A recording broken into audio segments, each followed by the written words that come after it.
안녕하세요. 6월 15일 수요일 아침입니다. 말씀과 함께 새롭게 오는 소망의 아침을 시작하겠습니다. 마이클 캣은 하나님께 우리 자신을 온전히 드릴 때 우리 힘으로 결코 만들 수 없는 능력을 입게 된다라고 이야기합니다. 에스더 8장 11절로 17절까지 말씀을 본문으로 하여 사명에 충실한 자가 누리게 될 영광이라고 하는 주제로 함께 은혜를 나누기를 원합니다. 언약 안에 있는 백성을 향한 하나님의 사랑은 지극하지만 악한 세력을 향한 하나님의 진노는 혹독합니다. 왕은 유다인을 해하려던 원수들을 진멸하라고 명령합니다. 이는 유다인이 벌이는 사적인 복수가 아닙니다. 하나님 백성을 위협하던 악한 세력에 대한 하나님의 공의의 심판입니다. 하나님은 그분 백성이 완전한 영광과 기쁨과 존귀함을 얻을 때까지 진노를 멈추지 않으십니다. 하나님은 세상 끝날까지 택하신 백성과 함께 하시며 그들을 지키십니다. 하나님이 부재인 상태로 자신이 주인 되어 사는 사람들에게는 하나님이 주인 되어 베푸시는 은혜를 누리며 사는 사람들이 경험하는 은혜를 알 수 없습니다. 하나님의 백성들이 하나님의 말씀대로 살기로 작정하고 그 길을 묵묵히 걸어갈 때 하나님께서 주시는 은혜가 있고 그 은혜를 경험한 사람들은 은혜의 때를 기다리며 쉽게 포기하지 않는 인내심을 갖게 됩니다. 그것에 머물지 않고 꾸준히 은혜 안에 머물게 되고 하나님의 영광을 가로채지 않는 겸손함을 갖고 살아갑니다. 주어진 권세와 고난을 어떻게 사용하느냐에 따라 당사자는 물론 그와 관련된 사람의 모든 것이 바뀔 수 있음을 본문은 잘 보여줍니다. 하만은 자신의 권세를 많은 사람을 죽이는데 사용했다면 모르드게는 자신에게 주어진 권세를 죽음의 위기에 처한 많은 사람을 살리는 데 사용했습니다. 하루아침에 일개 문지기에서 왕 다음의 최고 권력자 하만을 대체하는 인물로 급부상한 모르드게가 권력의 단맛에 취해 하만처럼 행동하면서 그가 해야 할 일을 잊었더라면 에스더의 요청에 따라 함께 금식하며 위기 상황에서 구원받기를 소원했던 유다인의 소망은 헛된 것이 되고 말았을 것입니다. 한 사람의 영향력은 긍정적이든 부정적이든 이처럼 강력합니다. 그렇기 때문에 지도자의 책임은 훨씬 무겁습니다. 모르드게는 새로운 조서를 공포하기에 앞서 많은 시간을 할애하며 치밀하게 준비하였습니다. 큰일은 하루아침에 이루어지지 않습니다. 빨리 새로운 조서를 발표해 유다인을 위로하기를 가장 간절히 원했던 사람이 바로 모르드게였을 것으로 보입니다. 그러나 그는 그 마음을 억누르고 신중하게 그 일을 묵묵히 수행해 갑니다. 그와 더불어 모든 유다인 역시 묵묵히 그 결과를 인내하며 괴롭고 힘든 시간을 버텨냅니다. 기다림을 좋아하는 사람은 아무도 없습니다. 모든 것이 속전속결로 이루어지기를 원합니다. 그런데 하나님은 언제나 성도들에게 기다리라고 말씀하십니다.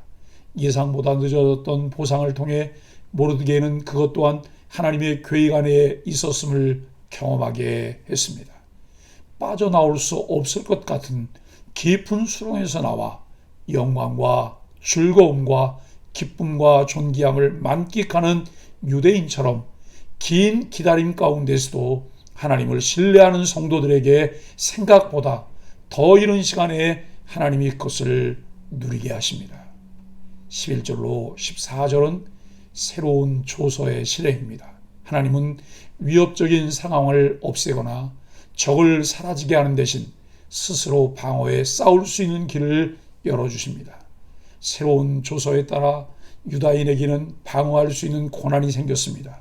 유다인을 죽이기로 한 날인 아달월인 12월 13일 하루 동안 유다인은 함께 모여 자신을 치려는 세력을 죽이고 그들의 재산을 탈취할 수 있도록 했습니다. 이는 대적으로부터 스스로 생명을 보호하는 방어권으로 하만의 조서에 따라 자신들을 죽이려는 자들로부터 유다인들이 스스로를 보호할 수 있었습니다. 이 조서는 하나님 백성을 향해 전쟁을 선포한 자들에 대한 하나님의 선전포고입니다. 만군의 하나님은 그분의 백성이 싸울 때 함께 싸우시는 분입니다. 15절로 17절은 유다인들의 잔치입니다. 하나님의 도우심은 놀람과 슬픔을 기쁨과 잔치로 바꿉니다. 모르드게는 왕의 신임을 받는 신하로서 화려하고도 가장 권위 있는 복장을 갖추고 왕을 보좌했으며, 이런 모르드게를 보면서 수산성 사람들은 기뻐했습니다. 유다인들은 자신들의 원수 하만이 죽고 모르드게가 그 자리에 앉은 것을 보면서 하나님이 기도를 들으시고 자신들을 돌보신다는 사실을 깨달았을 것입니다. 에스더서에 하나님이라는 이름이 나오지 않지만 영광, 즐거움, 기쁨, 존귀함 같은 낱말들은 시편에서 하나님을 찬양할 때 주로 사용하는 단어입니다. 새로운 조서가 도달한 전국 각지에서는 살 길이 생긴 유다인들이 잔치를 열며 기뻐합니다. 위기 가운데 있던 모든 하나님 백성이 이제는 금식 대신 기쁨의 잔을 들게 되었습니다. 지방마다 성읍마다 왕의 조서가 전달된 모든 곳에서 기쁨의 축제가 열리고 있습니다. 기뻐하고 즐거워하는 축제의 날이고, 심지어 다른 민족들 중에 유다인들이 두려워 유다인이 되는 자가 많아지기까지 했습니다. 하나님을 믿는 자들은 믿지 않는 이들에게 하나님 나라가 어떤 모습인지 보여줄 수 있어야 합니다. 하나님 나라에서 온전히 누리게 될 기쁨과 즐거움을 공동체 안에서 재현하지 못한다면 하나님께 인도할 영혼들에게 설득력을 잃을 수밖에 없습니다. 하나님 백성의 복은 자신들을 위한 것에서 멈추지 않습니다. 우리가 누리는 하나님의 복은 영혼을 구하는 도구로 사용하는 복된 삶이 되어야 합니다. 사랑하는 소망의 가족 여러분, 파수꾼이 나팔을 불어 위기를 알림으로 잠자는 많은 사람의 생명을 구원하듯이 성도에게는 복음을 전파함으로 영혼들을 구원의 길로 인도해야 할 사명이 있습니다. 성도는 죄사함과 구원의 능력인 그리스도의 복음을 전함으로 많은 영혼을 구원하라는 하나님의 뜻을 성취해야 합니다. 야고보 사도는 박해를 당하고 있던 성도들을 향해 후히 주시고 꾸짖지 아니하시는 하나님께 구하라, 그리하면 주시리라고 교훈합니다. 힘들고 어려운 일이 생겼을 때 더 절망적인 것은 우리들의 정체성이 흔들리는 것입니다.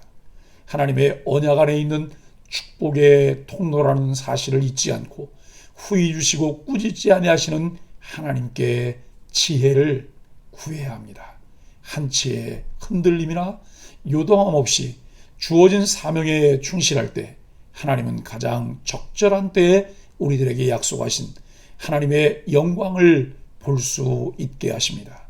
히브리서 기자는 쉬운 성경 히브리서 11장 6절에서 믿음이 없이는 어느 누구도 하나님을 기쁘시게 할 수 없습니다. 하나님께 나오는 자는 그가 계시다는 것과 그를 찾는 자들에게 상 주시는 분이라는 것을 믿어야 한다고 말씀합니다. 그렇습니다. 신앙은 하나님의 존재를 신뢰하며 그분이 맡겨주신 사명에 충실한 자들에게 상 주신다는 것을 분명히 말씀하십니다. 은혜 안에 머물며 충실하게 주어진 사명을 감당하다가 한없는 하나님의 은혜를 누리며 주변 모든 사람들과 함께 나누는 복을 누리게 되길 예수 그리스도의 이름으로 간절히 축복합니다. 함께 기도하겠습니다. 하나님, 죽음에서 생명으로 옮겨주신 하나님의 구원 은혜를 찬양합니다. 영광과 즐거움과 존귀함을 누리고자 우리를 동역자로 불러주시니 감사합니다. 죄악된 세상 가운데서 믿음의 용사로 당당히 일어나 말씀의 검으로 힘써 싸우게 하여 주옵소서. 예수님의 이름으로 간절히 기도합니다. 아멘.